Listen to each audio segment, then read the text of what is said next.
2 वर्षापूर्वी आजच्या दिवशी अमुदन कंपनीमध्ये भीषण स्फोट झालेला, त्यात अनेक जण मृत्युमुखी पडले।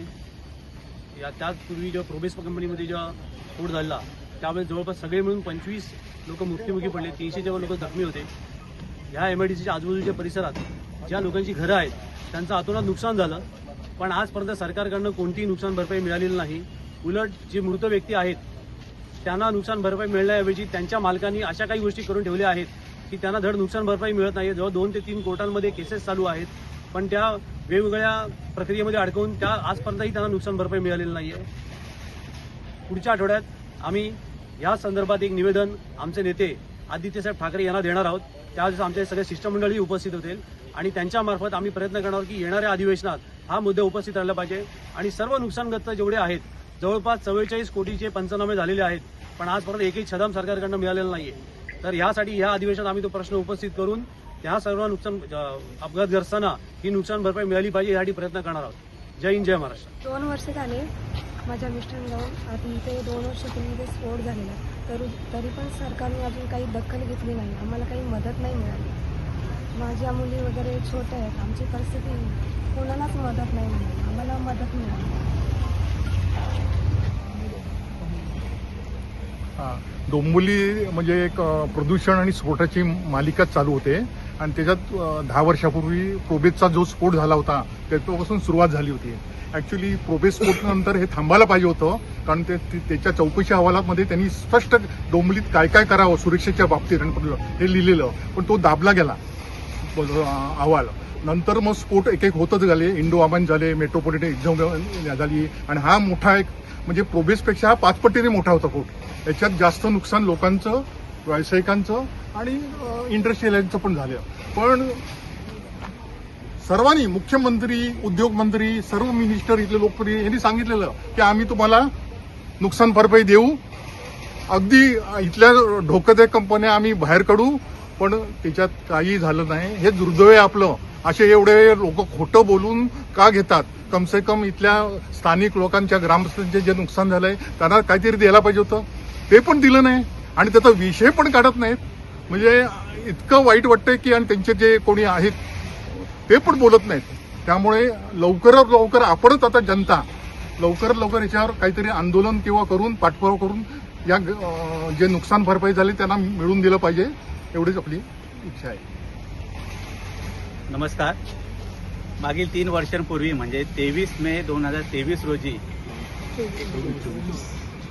रोजी अमुदन केमिकल कंपनीच्या रिएक्टरच्या स्फोटामुळे येथील आस्थापनांचे, राहत्या घरांचे, तसेच या कंपनीमध्ये काम करणारे कामगार, तसेच बाजूच्या कंपनीचे कामगार, एकूण 13 कामगारांचा दुर्दैवी अंत झाला होता।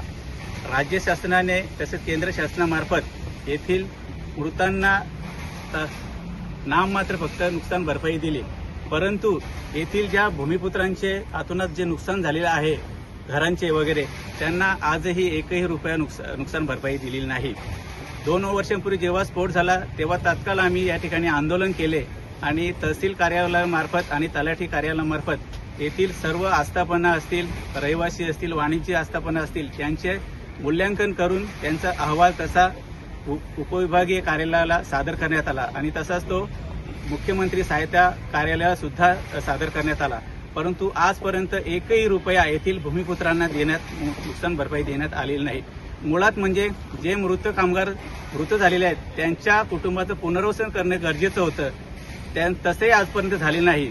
मूळ भूमिपुत्र इथला कोण? 1960च्या दशकामध्ये जेव्हा ही औद्योगिक नगरी या डोंबिवली भागामध्ये वसवण्यात आली, येथील शेतकरी भूमिपुत्र, स्थानिक भूमिपुत्रांच्या जमीन या औद्योगिक वसाहतीला दिल्या होत्या। याच भूमिपुत्रांना आजपर्यंत न्याय दिलेला नाही। मग सरकार या भूमिपुत्रांना न्याय देणार नाही का? आपण बाजूचा कल्याणशील रस्ता आहे, मागील 60 वर्षापासून तिथे भूमिपुत्रांना मोबदला दिलेला नाही।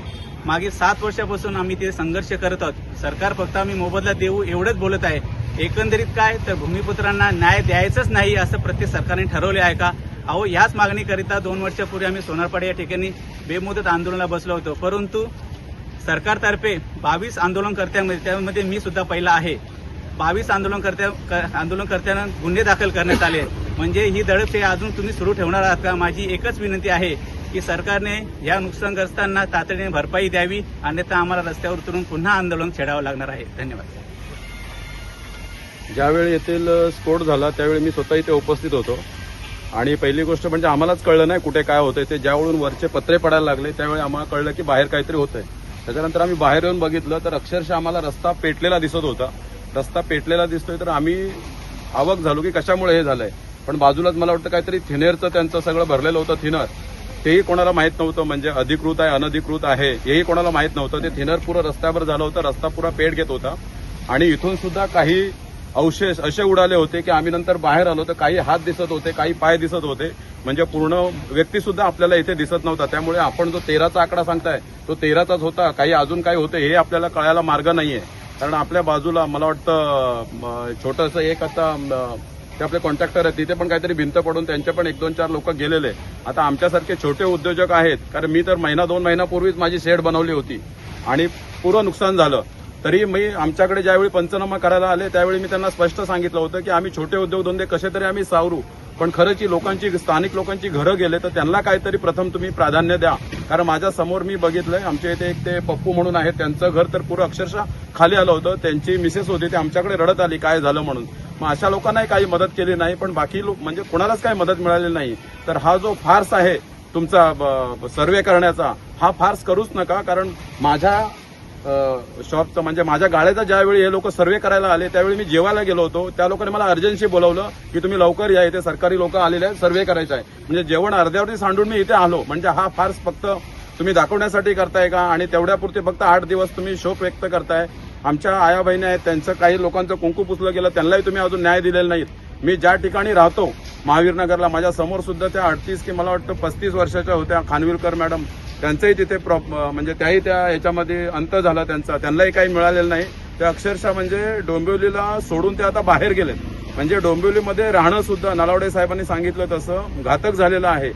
म्हणजे मला वाटतं उद्धव साहेबांचं यापूर्वी जे सरकार होतं त्यावेळी सुद्धा काही अनधिकृत केमिकल्स आहेत त्यांना बाहेर काढायचं सगळं लिस्ट लागली होती, पण त्याच्यानंतर त्याच्यावरती कोणतीच कार्यवाही झालेली नाही.